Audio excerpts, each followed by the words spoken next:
اگر خدا نہ خواستہ، یہ مثال ہے، آپ گھر میں سو رہے ہو، رات آدھی سے زیادہ گزر چکی ہے،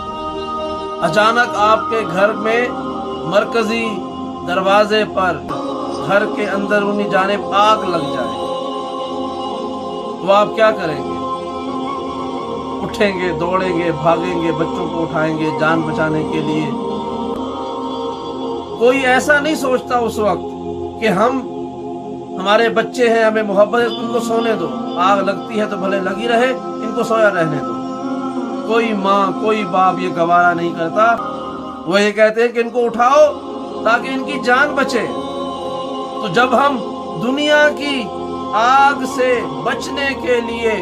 اپنے بچوں کو نیند سے اٹھا لیتے ہیں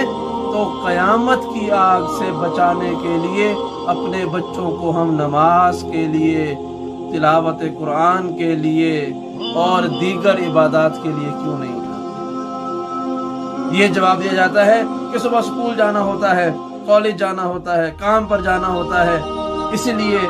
آرام کرنے دیا جائے، قضا پڑھ لیں گے۔